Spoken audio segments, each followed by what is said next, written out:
Good evening, I'm Jeff Bennett. And I'm Amna Nawaz. On the NewsHour tonight, in his first cabinet meeting of this administration, President Trump previews further slashes to the federal workforce. The House narrowly passes a major budget plan, including large cuts to taxes and spending. We speak with the House Budget Committee chairman. And the Trump administration deports migrants to a Latin American stopover, regardless of their country of origin. They may be violations of U.S. law, especially with respect to people who have expressed fear of being returned.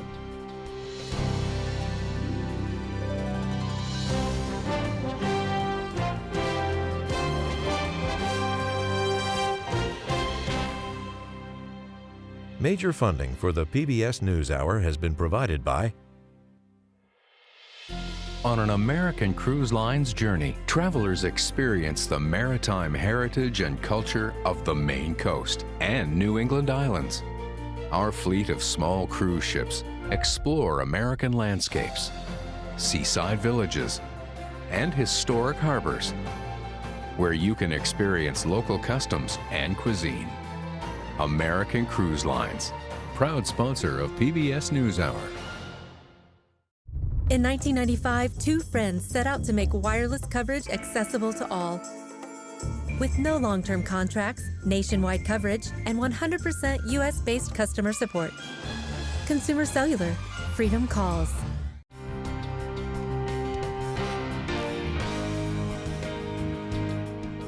the Judy and Peter Bloom Kovler Foundation, upholding freedom by strengthening democracies at home and abroad. The Walton Family Foundation, working for solutions to protect water during climate change so people and nature can thrive together.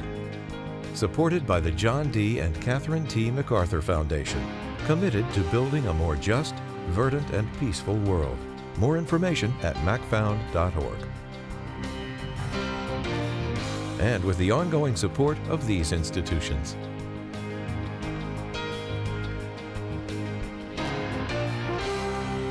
This program was made possible by the Corporation for Public Broadcasting and by contributions to your PBS station from viewers like you. Thank you. Welcome to the NewsHour. At the White House today, President Donald Trump convened the very first cabinet meeting of his second administration. In an hour-plus Q&A with reporters, Mr. Trump did most of the talking, and there was one figure there who didn't have a physical seat at the table, but whose influence was undeniable. Lisa Desjardins starts our coverage. At the table, some 24 members of President Trump's cabinet meeting for the first time. Okay, thank you very much. We appreciate you being here. And on the side, a special government employee whose work impacts them all, billionaire Elon Musk. So I'm going to ask if it's possible to have Elon get up first and talk about Doge. Musk was effusive about Trump. And President Trump has put together, I think, the best cabinet ever. And pointed about government employees, defending email directing them to list their actions on the job. I think that email perhaps was best interpreted as a performance review, but actually it was a pulse check review. Do you have a pulse? Do you have a pulse and 2 neurons? So if you have a pulse and 2 neurons, you can reply to an email. In a chaotic rollout, some agencies told workers not to respond. But even so, Trump gave this warning. I'd like to add that those million people that haven't responded, though, Elon, they are on the bubble. You know, I wouldn't say that we're thrilled about it. You know, they haven't responded. This, as a new memo, indicates the Trump administration is getting ready to greatly rev up layoffs. It directs federal agencies to develop large-scale reductions in force by mid-March. Trump turned to Lee Zeldin, who runs the Environmental Protection Agency, and put the scope into perspective. He thinks he's going to be cutting 65% or so of the people from environmental. And we're going to speed up the process, too, at the same time. As he slices government, Trump, who ran on fighting inflation, addressed a spike. We have to get the prices down, not the inflation down, the prices of eggs and various other things. Eggs are a disaster. The Secretary of Agriculture is going to be showing you a chart that's actually mind-boggling what's happened, how low they were with us and how high they are now. but I think we can do something about it. From there, a grab bag of questions from reporters. Mr. President, part of your mission, sir. Asked about immigration policy, Trump pitched his so-called gold card idea. It's sort of a green card plus. A path to citizenship with a $5 million investment price tag per person. It would replace the current EB-5 immigrant investor visa. If we sell 1 million, right, 1 million, that's $5 trillion, $5 trillion. The current program sees 100 times fewer visas than that per year. And this offer to sell 1 million potential citizenships comes as Trump has virtually shut down other legal paths, including asylum, as broken and corrupt. On Ukraine, Trump said President Volodymyr Zelensky is headed to Washington this Friday to sign an agreement over Ukraine's natural resources. And on the war, he pushed the idea of tough concessions for the country. NATO you can forget about. But said a peace deal between Kyiv and Moscow is still on the table. While Trump also said he thinks Putin's goal is to take over Ukraine. He had no intention, in my opinion, of settling this war. I think he wanted the whole thing. Another hot topic. House Republicans' sweeping budget outline passed last night on a dramatic vote by the thinnest of margins. Trump said the $2 million in cuts won't affect Medicaid or Social Security, with a caveat. We're not going to touch it. Now, we are going to look for fraud. Trump has set up his cabinet relatively quickly, with just 3 members out of 24 left to confirm. For the PBS NewsHour, I'm Lisa Desjardins.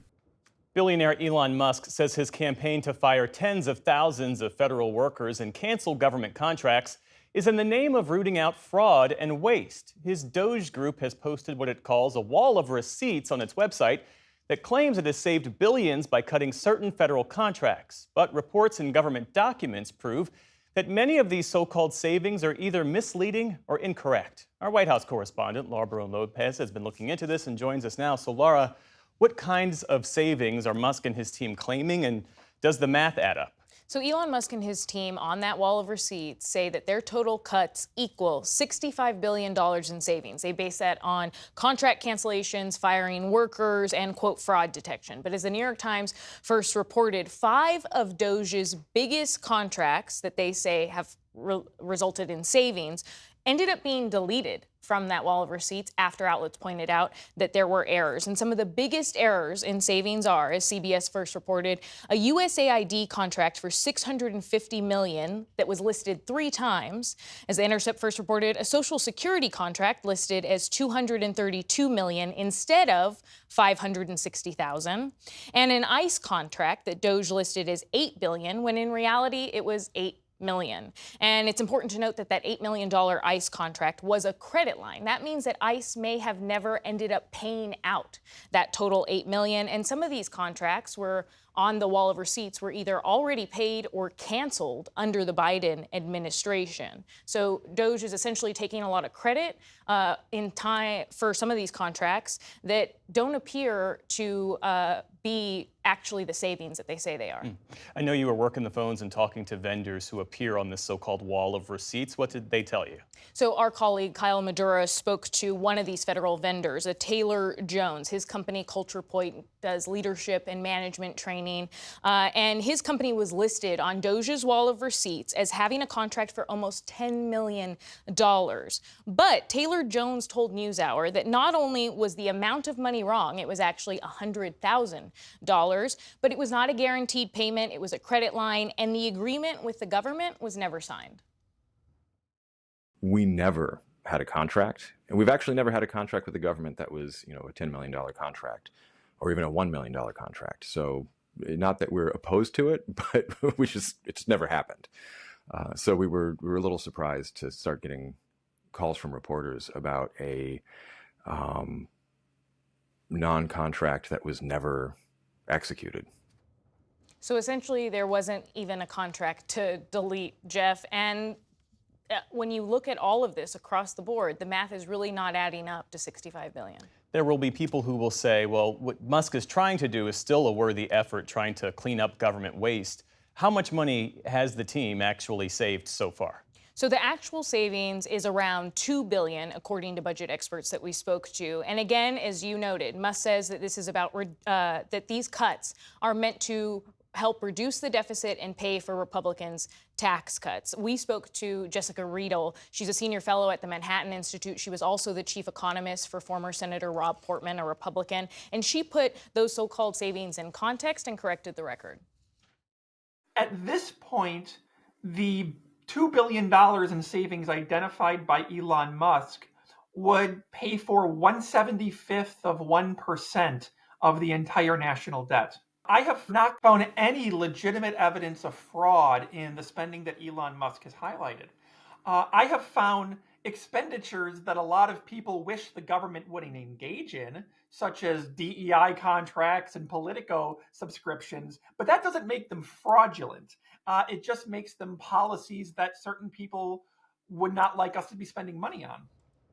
So as Jessica noted there, so far, there appears to be no evidence of fraud, despite Elon Musk's claims of it. And she also added that if you did distribute some of that $2 billion or so in savings across taxpayers in America, which is what Elon Musk has said he would like to do, it would basically come to $2.42 per person, so potentially not enough for a cup of coffee in some cities. Meantime, there are new concerns at Veterans Affairs because DOJ is set to cancel a number of contracts there. Who stands to be affected? So VA Secretary Doug Collins boasted this week of $2 billion worth of cuts. That would be across about 875 contracts that would be canceled. And multiple sources told me and Dan Segalin that 2 of those canceled contracts are with organizations that help implement the PACT Act. The PACT Act, what it did was expanded health care and disability benefits for veterans that had illnesses caused by toxic exposures. And so cutting those contracts could put the onus back on veterans to have to deal with their benefits, trying to essentially communicate between the healthcare side and the benefit side. So it could be incredibly detrimental to them. We don't know the status of many of these 875 contracts. We haven't gotten clear answers from Veterans Affairs, and it appears as though the ones that affect the PACT Act could very well still be canceled. Laura Barone-Lopez, our thanks to you and the team for working through all this. We appreciate it. Thank you.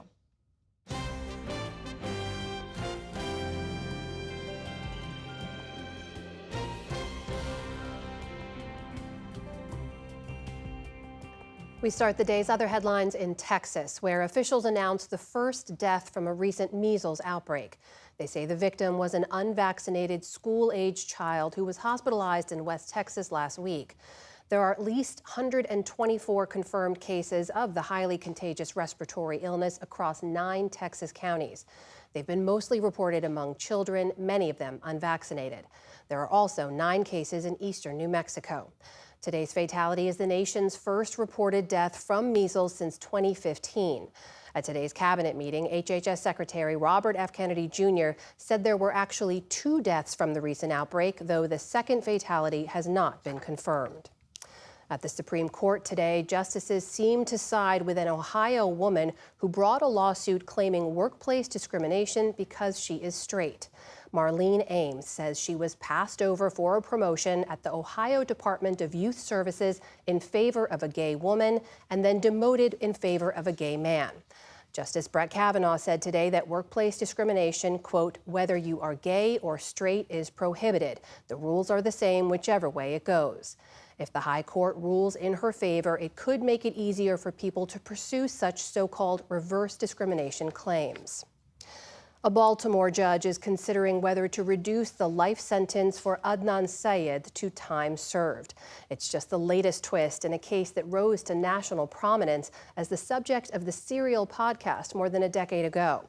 Syed was released from prison in 2022 after prosecutors found problems with the case. They asked a judge to overturn his murder conviction for the death of his high school ex-girlfriend back in 1999. Today, both prosecutors and his attorney said the 43-year-old doesn't pose a risk to public safety. Last night, prosecutors withdrew an attempt to vacate his murder conviction outright, meaning that it remains on the books. In the Middle East, an Israeli security official says that Hamas handed over the bodies of 4 Israeli hostages tonight. It's the last scheduled handover under the ceasefire's first phase, which is due to expire in just days. The men Hamas named range in age between 50 and 85. They're being swapped for roughly 600 Palestinian prisoners. Israel had delayed the prisoner release since Saturday, citing Hamas's treatment of hostages during previous exchanges. In the meantime,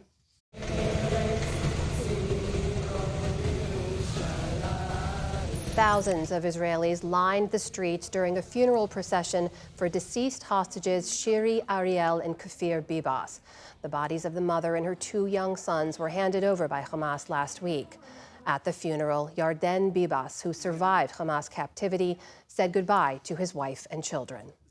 Shiri, I'm sorry I couldn't protect you all. I think about everything we went through together. There are so many beautiful memories. I can't kiss or hug you, and it's breaking me and killing me. Shiri, please watch over me. Hamas says Shiri and her children were killed in an Israeli airstrike. Israeli forensic teams say there's evidence that they were killed by Hamas. New data suggests that a years-long decline in the nation's Christian population has leveled off. Results of a Pew Research Center survey out today found that 62% of U.S. adults identify as Christian. That number has held steady since 2019 after falling from 78% in 2007. And whether Christian or not, a vast majority of Americans consider themselves spiritual, with 83% saying they believe in God or some kind of universal spirit. Washington Post owner Jeff Bezos announced today that the paper's opinion pages will focus on defending, quote, personal liberties and free markets. In a social media post, Bezos says he told employees that, quote, viewpoints opposing those pillars will be left to be published by others. Critics say it's the latest rightward shift at the Post under Bezos, aimed at pleasing President Trump. Bezos insists that newspapers these days should not offer a broad-based opinion section, saying that the internet does that job. Following today's announcement, the Post's opinion editor, David Shipley, announced he is stepping down. And on Wall Street today, stocks ended mixed after a recent run of losses.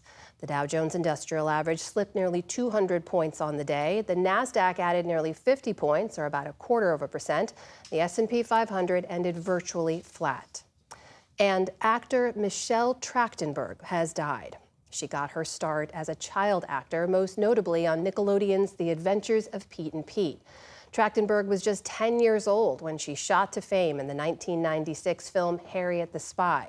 She later co-starred on hit TV shows like Buffy the Vampire Slayer and Gossip Girl. New York City police say they responded to a 911 call early today and found Trachtenberg unconscious and unresponsive. No criminal involvement is suspected. An investigation is ongoing. Michelle Trachtenberg was just 39 years old. Still to come on the NewsHour. Advocacy groups react to a court order blocking President Trump's ban on refugees. Panama's deputy foreign minister discusses his country's role in the U.S. immigration crackdown. And the upcoming Met Gala shines a spotlight on the cultural impact of Black men's fashion. This is the PBS NewsHour from the David M. Rubenstein Studio at WETA in Washington, and in the West from the Walter Cronkite School of Journalism at Arizona State University. When the House passed the Republican budget framework last night, it was an important step towards implementing President Trump's agenda.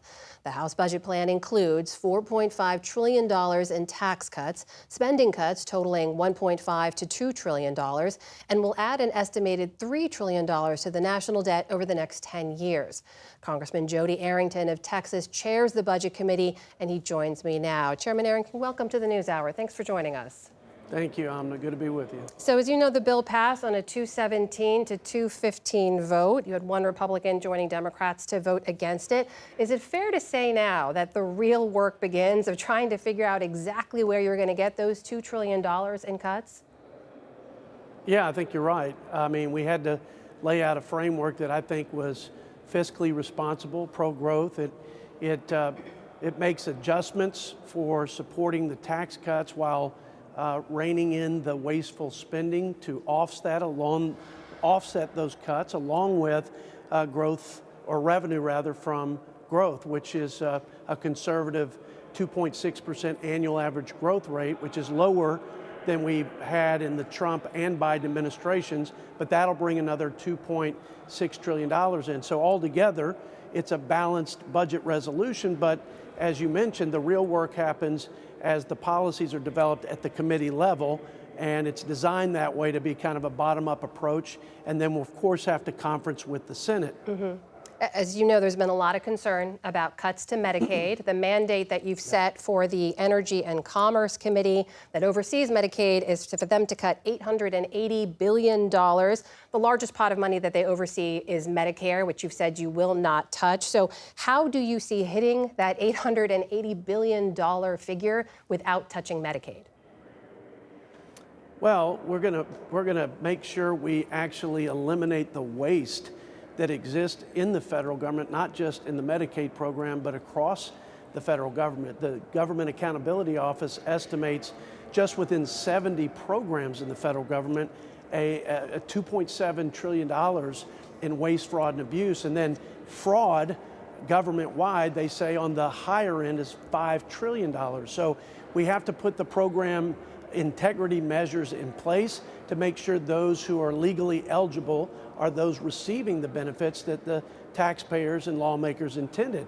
But for example, if you just review for eligibility not once but twice a year, going back to the Trump administration policies, you'll actually not only prevent the fraudulent spending of tax dollars, but you will save $160 billion that you can put towards reducing the deficit and making not just Medicaid, but all of these programs sustainable. Today, they're not sustainable. So program integrity, state accountability, personal responsibility. You know, SNAP has requirements for able-bodied adults who are able to work to receive the benefit.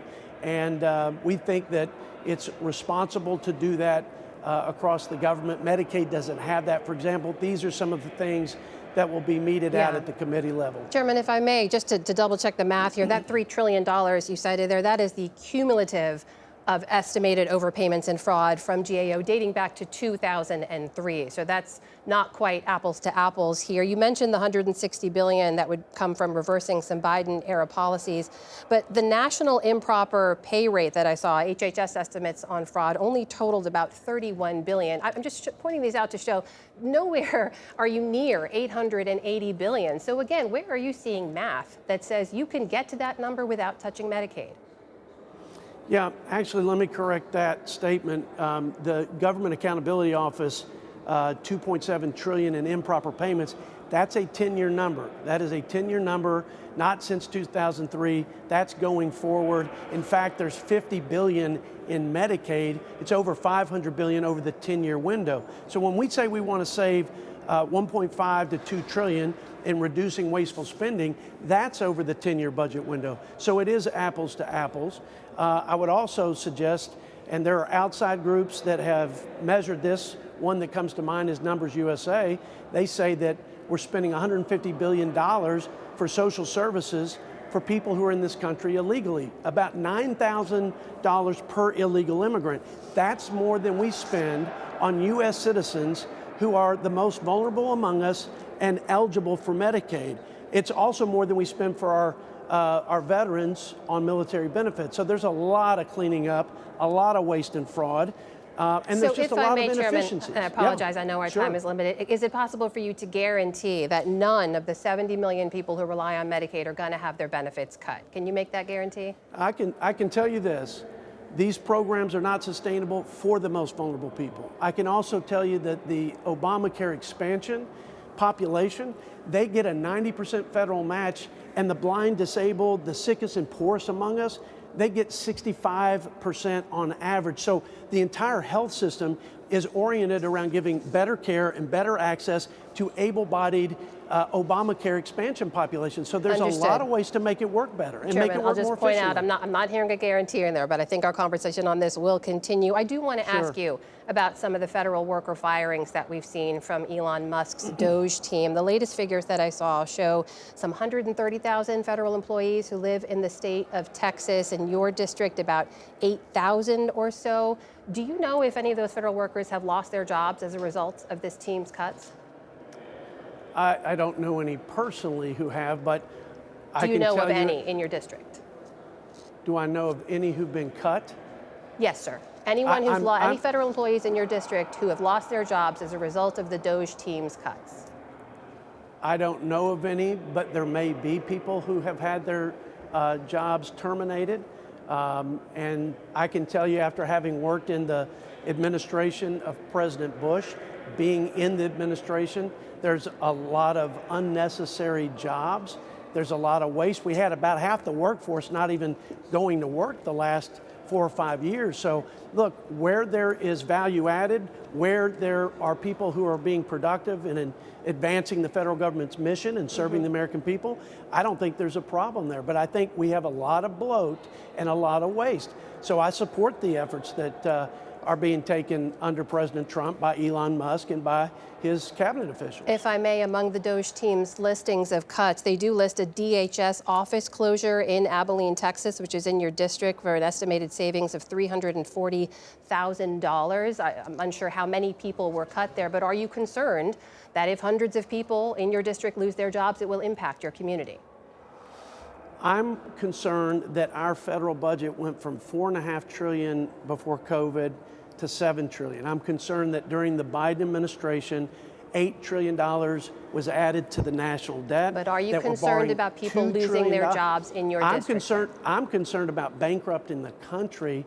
And I'm also trusting this president to make sure that where we need the human resources, where they are productive and can justify the value added to advancing the federal government's mission, that will happen. But we're long overdue for an audit from top to bottom, and we need to make sure that the taxpayers are getting a return on their investment and that we're stewarding their money. And that doesn't happen in this town enough. So I support what the president and Elon Musk are doing 100%.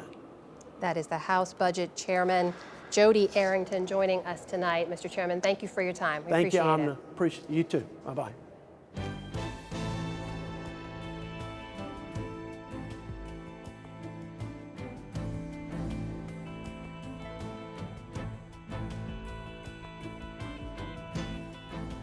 A federal judge in Seattle has blocked President Trump's executive order halting the admission of refugees into the U.S. The judge said the administration had likely exceeded its authority by freezing the U.S. refugee admissions program, which was established by Congress back in 1980. It remains to be seen whether the administration will comply, while a lawsuit challenging the ban, filed by some of the country's largest resettlement organizations, works its way through the courts. We're joined now by Mark Hetfield. He's the president of HIAS, that's the country's oldest refugee resettlement agency, and the organization's also a plaintiff in that lawsuit. Thanks for being with us. Thank you, Jeff. So first, help us understand what the U.S. Refugee Admissions Program is. How does the program work, and who does it aim to assist? Sure. So the program was started in 1980 by the Refugee Act of 1980 to provide a safe and legal pathway for people fleeing persecution or war or conflict to come to the United States to either join with family or to meet foreign policy, humanitarian policy priorities of the United States government. So what was the material impact of this suspension? How were the refugees affected and your employees as well? It was devastating. And this was not just a mere suspension like it was in the first Trump term. This was a complete dismantlement of the refugee program, because not only were all refugees stopped from arriving, but also all of the processing offices were shut down. Everything was defunded. So it's going to be almost impossible to start it back up. And in terms of the actual impact, for example, my agency had 621 refugees who were vetted by Homeland Security, approved by Homeland Security, had plane tickets in hand, were supposed to arrive in February, but they're not coming. The plane tickets were literally snatched out of their hands. So when you say it's nearly impossible to restart this work, tell me more about that. Well, to resettle refugees, you're going to have people that prepare their applications, that assist them overseas, that give them cultural orientation, that book their plane tickets, that then receive them here in the United States, which is what my agency, HIAS, does, along with the other non-resettlement agencies. All of those things were completely defunded. Your organization is a Jewish organization. Many of the resettlement organizations are faith organizations. How does faith inform the work that you do? Well, in the Torah, 36 times it's repeated to welcome the stranger, to love the stranger as ourselves, for we were once strangers ourselves. And so it's really a fundamental part of our history and of our values, and not just going back to the holy books, but also our more recent experience in the 20th century, 21st century. The Jewish people are a people who know displacement, and so we are naturally empathetic. I'm sure, as you know, Vice President J.D. Vance recently accused the U.S. Conference of Catholic Bishops of profiting off its work resettling refugees. Do you or any of the organizations profit off this work? Is that even a motive of yours? No.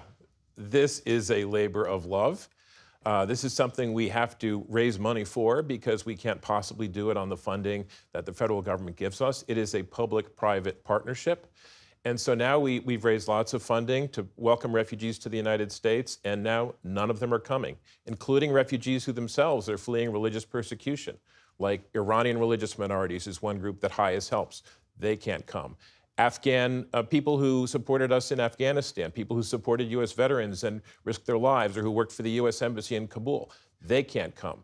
People whose families were separated by conflict or war, those parents and children will remain separated indefinitely. Those kids are essentially being orphaned by this Trump administration policy.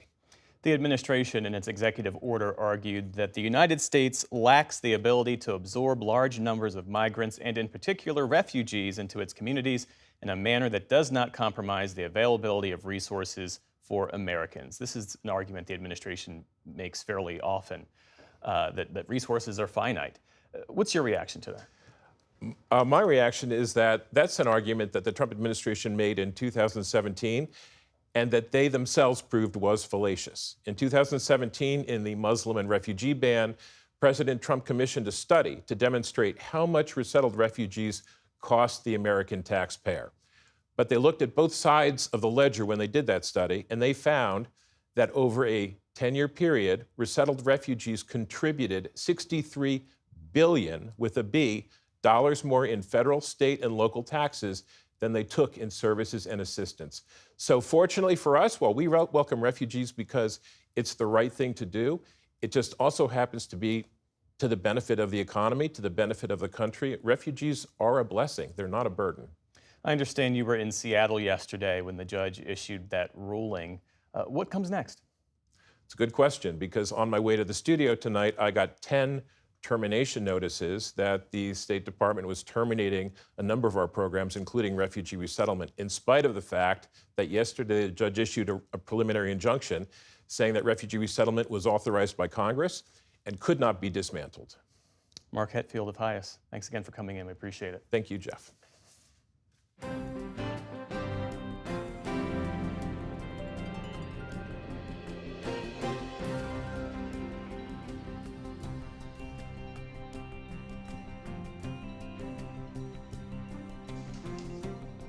President Trump made carrying out the largest mass deportation in U.S. history a cornerstone of his 2024 campaign. But there are reports he's unhappy with the pace of that effort so far. William Brangham reports now on a new controversial tactic to carry out the administration's crackdown on illegal migration. This plane landed in San Jose, Costa Rica last week, descending through a cloud of uncertainty.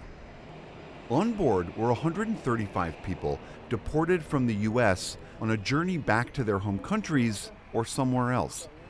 None are Costa Rican citizens. There are 65 children and 70 adults. They are families. Costa Rica is committed to voluntarily returning deportees to their country of origin in up to 30 days. The group, hailing from as far away as China, Vietnam, and Ghana, were then bused to a rural holding facility paid for by the U.S. Costa Rica became the second Central American country after Panama to serve as a stopover for unauthorized migrants being removed from the U.S. by the Trump administration. Panama accepted almost 300 deportees who were initially held under armed guard in this Panama City hotel. Images of that group, stuck inside, unable to leave, made headlines last week. We are providing them with all the necessary medical, food, and comfort services, and we will continue to do so until the last one has left our country, which is what was agreed with the United States government. More than half agreed to be returned to their home countries. 97 were sent to a facility in the Darien Gap, a treacherous point of passage at Panama's southern border with Colombia, which is used by many migrants. Susana Sabalza is a Panamanian migration lawyer representing a Taiwanese family, including a child under 5, who were sent to the Darien facility. Do you have any understanding as to what the conditions are like in that facility? I haven't seen the conditions with my own eyes, but I've spoken to reporters who have, and they said the conditions weren't pleasant. We have to keep in mind the children, who are the future of humanity. If they're experiencing this type of trauma in a tropical refugee camp, I want to know that they are doing well and that they have good care. If we could get them out of our country, we have other countries that would take them. This new process, using Latin American countries as a temporary bridge for deportees, partly helps the administration because the U.S. doesn't always have diplomatic relationships with some of the migrants' countries of origin. So by transferring them to other nations, it transfers the diplomatic labor of repatriation to them as well. This is a significant or even a mammoth departure from the practices of the past. Muzaffar Chishti is a senior fellow at the Migration Policy Institute. The president has made no secret of the fact that he believes that he won this election using immigration as a calling card. And that message has not been lost on every single agency head and cabinet member of this administration. They have decided that deportation machinery is now number one paragraph of their job description. What we have now seen is that we are enlisting nation states in that enterprise. Earlier this month, on his first international trip, Secretary of State Marco Rubio visited Central America, including stops in both Panama and Costa Rica. Amid threats of U.S. tariffs, sanctions, and even retaking control of the Panama Canal, the countries agreed to serve as a stopover for deportees. We do a lot of other things with Panama that go beyond just the canal. I mean, they've been a great partner on the slowing down the rate of migration on the Darien and the coming across the Darien Gap and the like. So I think it was a good visit. The Department of Homeland Security, which is central to the administration's deportation policy, did not respond to NewsHour's request for comment. But Muzaffar Chishti says the process raises many questions, as does the administration's overall approach to migrants so far. There may be violations of U.S. law, especially with respect to people who have expressed fear of being returned.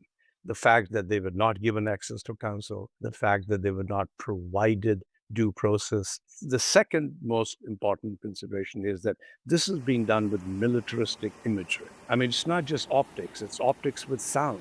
It's sort of an orchestra of military machinery at work that I think is deeply un-American. In the meantime, lawyer Susana Sabalza is trying to figure out what comes next, and she has a plea.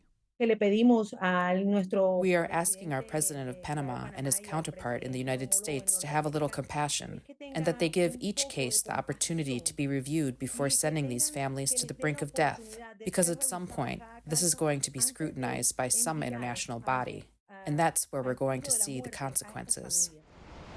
For the PBS NewsHour, I'm William Brangham.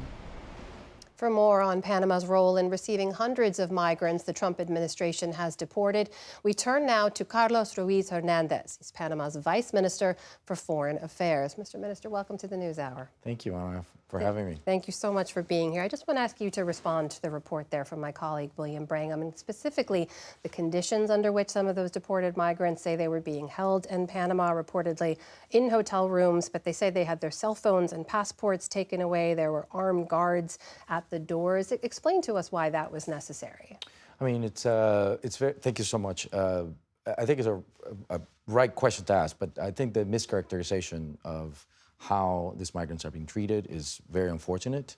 The reporting that these migrants are not being treated with the best conditions and with respect of their human rights or due process is absolutely inaccurate, because they have access to absolutely everything they need. IOM is there, UNHCR is there, we are there. They've been provided with absolutely food, water. This is a 4-star hotel in which they're being not detained, they're being just protected, in which we're processing, helping them going through this transition to head back home. We are absolutely giving them everything that they need in terms of getting back home. I hear you saying that they're free to leave, but they don't seem to be saying that at all. We saw those images of people holding up signs in the windows saying, please help us. They say they had their passports and cell phones taken away. So where's the mischaracterization here?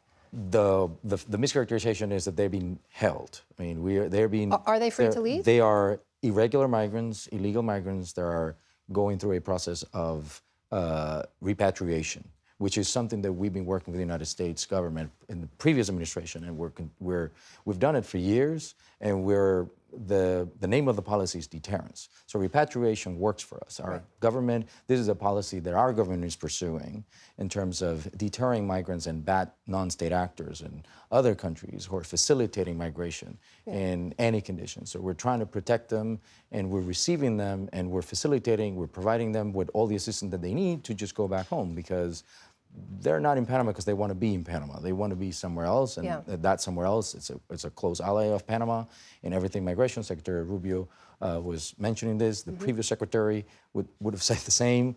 So you had a few, if I may, they were held there in hotel rooms. There's also this camp, we understand, in the jungle, in the Darien Gap. Why is that necessary, and how many migrants are held there right now? It's not that it is necessary. This is exactly how we handle irregular migrants and illegal migrants that come through our country. Right now, we had... last year, we had 500,000 migrants, irregular migrants, coming through this treacherous jungle, going through Panama. And what we have done, we have set up shelters. We have set up facilities to help them, to give them water, to provide them for access to information, biometrics. We help them just to continue their voyage. Continue their voyage, meaning not to the U.S. from these camps. You are working to deport them back to their countries of origin, correct? Well, that is a very important question. So right now, the south to north migration is exactly what we've been receiving for all these years. Now we're seeing a different pattern, and it's brand new, which is this reverse migration because of the new policies here in the United States, I assuming. And to be clear, this isn't reverse migration. These are people who are forcibly deported from the U.S. to Panama, correct? Well, I mean, what's going on here in the U.S., if I've heard the word due process. That due process, it's not my position to opine on what's happening here in the United States. What we are providing is precisely that, due process. With 299 migrants is exactly what the operation we just did. 200 of them, they're voluntary, wanting to go home. There are a number of migrants that are actually paying for their own costs to go back home. And otherwise, is the U.S. covering the additional costs, hotels and repatriation flights? Absolutely. The United States, through IOM and through our international organizations that are set up, and we've been working with them for years, are covering all the costs and everything they need, including if they want refuge or asylum in our country, they have to go through our due process, and that's exactly what we've been doing. Can I ask, big picture, why is this something Panama would agree to? Why is this beneficial for Panama to do this, to accept people deported from the U.S. as essentially a layover and then work to repatriate them to their countries of origin? Thank you. I mean, because it's deterrence. Because our president, we came into power about 6-7 months ago. The first day our president came, his migration policy is centered around deterrence. We were getting 1,000 migrants an hour at some point at the height of the crisis. Now we've reduced that. 93% of those migrants coming in is reducing, and we attribute that to the cooperation we have with the United States and other partners to let the migrants know, and the non-state actors who are helping them to start that voyage, don't come because it's dangerous. Yeah. We have young girls being sexually abused in these jungles. We have people that have died. You're Don't saying come it here. sends a message. That's the It sends a deterrence. message. That is the deterrence that we're trying to protect. So, and repatriation is something that it has a lot of benefits for us because we're seeing the numbers going down. Therefore, the numbers of catastrophe and human disasters is being What about the people who can't be repatriated? I mean, are you deporting people to Iran, for example, or back to China? Or if you're worried about human rights abuses, we're very much origin? worried, and exactly, which is that's So why what happens to them? That's why we're talking to them. We're talking to their families. We're talking to the diplomatic channels. We're providing everything they need. The international standards are being very, very clear. IOM is there. The United Nations is there, working hand in hand with us, and that's something we've done for the longest time. But there's no answer for them right now. You're talking. They have to them, go through a but process. I mean, this happened. I think it was February the 12th or 13th. Yeah. We received 3 flights with a specific number. It's not meant to be institutionalized at this point in terms of receiving migrants because we've been receiving irregular illegal migrants for a long time. Yeah. So at this stage, we want to continue working with the United States. There have been no pressure from the U.S. government to receive them or process them. This is just something that we've been trying to do. And again, the mischaracterization is very unfortunate that this picture, with the sign of "Help Us," because the help is the I think that they want, and I haven't interviewed them myself, is the one thing that we cannot give them, which is a green card. That's the one thing. That's the help that we cannot give. But we're there to. Yeah, if I may, because I know our time here is limited, you mentioned there's no pressure. I'm sure, as you're well aware, we heard from President Trump many times before he even came back into office about this plan to retake control of the Panama Canal. He's posted about it and he's spoken about it. He mentioned it in his inauguration speech. I know you have said, your president has said there was no quid pro quo here, but he has stopped talking about it since Panama began accepting deported migrants. So you can see how it looks like there was a deal cut here, right? There was no deal. I mean, in fact, I think in 3 days ago, on Friday, he mentioned it again. In terms of, I think he said something at the Republican governor's dinner. Reclaiming the Panama Canal. Oh, he mentioned a few things, but the point is there was no deal. This is a policy that we've been pursuing way before the new president here in the United States was even elected. We've been collaborating with the United States in absolutely everything we can because, again, this is about deterrence. This is about treating these poor people humanitarianly, reducing the risk of death in a lot of cases. We've provided them with psychological help, with medical help, absolutely everything they need. This is a 4-star hotel, for example, in which they have everything they need in terms of assistance. If they, again, our government is providing them the opportunity to get asylum, refugee, but 99.99% of the people that come to Panama illegally or irregularly, they don't stay in Panama. They don't want to stay in my country. They're on their way somewhere else. They're always somewhere else, and that's why my president is determined to reduce the number of risks for them. Panama's Vice Minister for Foreign Affairs, Carlos Ruiz Hernandez. Mr. Minister, thank you for being here. Thank you We very appreciate much. your time. Appreciate it. Thank you so much.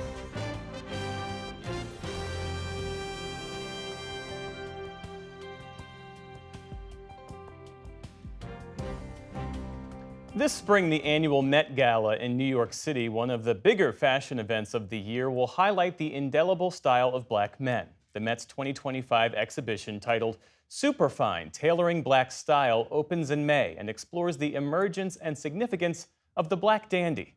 We looked into the rich and complicated historical style and its relevance today. It's part of our ongoing series, Race Matters. Now, as you may have noticed, I always have not one, but 2 wardrobe setups in this office. Growing up in New York City, Dandy Wellington says he started paying special attention to his appearance at an early age, his style inspired by the Harlem Renaissance. And the name fits his persona. He's a dandy, clothes tailored, hats pristine, and attitude refined. It's a worldwide community. So I'll be inspired by people who are in Paris, who are in LA, people who are in the Congo. There is such a connection to style and also a connection to culture. The history of Black dandyism and Black sartorial style is complicated. It's wrapped up in migration and civil rights. Dandyism was first introduced to Black culture during the transatlantic slave trade. Well-dressed enslaved men were seen as fixtures of wealth for their enslavers. But tailored attire and wit also offered a path for Black men to imagine possibility and power. From 18th century England to today, it's a way of being that has evolved with the times. The Black dandy is a complicated figure throughout history. We spoke recently with Washington Post senior critic at large, Robin Givhan, who has long covered the fashion industry. There was, the sort of early idea of enslaved Black men who were often sort of dressed in fine clothing in order to reflect the status of the enslaver. And you also have Black dandies who sort of played with the idea of gender and really sort of tapped into sort of feminine tropes, taking ownership of their body and of their presence, but, embellishing it in a way that signifies its value and its strength. Tell me more about that, the idea that the Black dandy aesthetic is in some way a form of resistance, in that it challenges stereotypes about Black identity and Black masculinity. For a lot of dandies, part of their way of dressing is quite emotive and sensual, and that breaks definitely some of the cultural expectations of Black men. But at the same time, during the civil rights movement, the way that activists dressed was to reflect the degree of sort of respect that they not only had for themselves, but also the respect that they were demanding from society at large. For some leaders in the fight for civil rights, how they dressed was a critical part of achieving their agenda. Frederick Douglass was the most photographed man amongst his contemporaries in the 19th century, and he dressed up. Anytime you saw Frederick Douglass, he was dressed up. Curator Chantrell P. Lewis is the author of Dandelion, The Black Dandy and Street Style. In the 20th century, W.E.B. Du Bois was very fixated on fighting racism, fighting oppression through aesthetics. In a time post Trayvon Martin, post many different incidents of police violence in the U.S., there was like a large mass movement of young Black people in urban areas, whether in the U.S., in the U.K., in South Africa, that began really dressing up for themselves and for their own sense of cultural pride and dignity. Throughout history, Black style movements have been closely linked to individual identity. And with a style that's moved across the globe, every dandy is unique, each with the swagger of his own. You could have someone like me who's very much connected to the jazz age and the swing era, vintage as the inspiration. But then, of course, there's also Black dandies that wear Ankara prints and Black dandies that use streetwear as their, mode of expression. There is a generation of Black men, as you well know, who take such pride in dressing to the nines, a perfectly coordinated suit with gleaming alligator shoes. They would probably describe themselves as having swagger. They probably wouldn't describe themselves as being a dandy. How do you draw that line between sort of exuding old school cool and being a Black dandy? I grew up in Detroit, and I think about, some of the men who firmly believed that if your shoes were not matching your suit, then you were just sort of not properly dressed. And for some Black men, just being seen in sort of full Technicolor is an incredible victory. In the U.S., the bold fashion is seen coast to coast, from Hollywood red carpets to the NBA and the Metropolitan Museum of Art. This year's Met Gala's theme, Superfine, Tailoring Black Style, will explore the history of the Black dandy, and while historically a dandy traditionally referred to men, the movement has grown. One of the first contemporary Black dandies to get a lot of attention was Janelle Monáe. She was known for wearing her black and white suits, and of course it was a nod to her grandmother who cleaned for a living. Secondhand thrifting. For younger generations coming into their own, Laken Carlton, known as the ethical stylist, advises her clients not to break the bank. So you go to the thrift store, you see in the menswear section, there's always so many, suits and blazers and slacks and things like that. That's where you start. And every outing brings a new opportunity to add to the wardrobe. This is a straw boater that I found in England. Vintage shopping is a big part of how I find some of the things. Of course, there are modern designers who make incredible things, but there's something about the craftsmanship of these items. A style now center stage at the Super Bowl of the fashion industry. How does it strike you that the Met has taken this on as their theme for this year's gala? There's a little bit of courageousness in it. This one has the benefit of really coming at a time when questions about diversity and identity and gender are very much at the center of cultural and political conversations. And so I think it's quite timely. And for Dandy Wellington, at the end of the day, it is just me. It's what brings me joy, Whether I'm going to the supermarket or I'm going to the Metropolitan Museum of Art, the style is always with me. And that is the NewsHour for tonight. I'm Jeff Bennett. And I'm Amna Nawaz. On behalf of the entire NewsHour team, thank you for joining us. Major funding for the PBS NewsHour has been provided by Cunard is a proud supporter of public television. On a voyage with Cunard, the world awaits. A world of flavor, diverse destinations, and immersive experiences. A world of leisure and British style. All with Cunard's White Star service.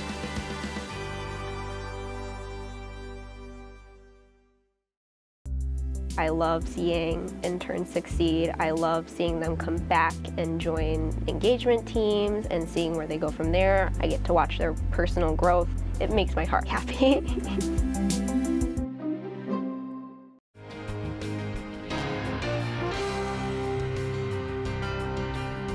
Friends of the NewsHour, including Jim and Nancy Bildner, and the Robert and Virginia Schiller Foundation. The Ford Foundation, working with visionaries on the front lines of social change worldwide. And with the ongoing support of these individuals and institutions.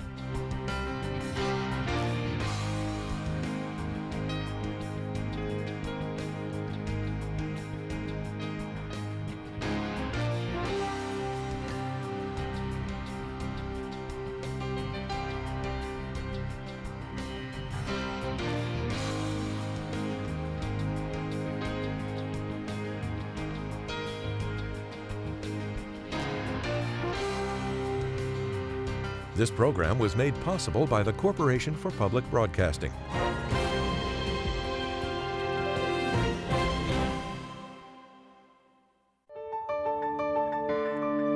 You're watching PBS.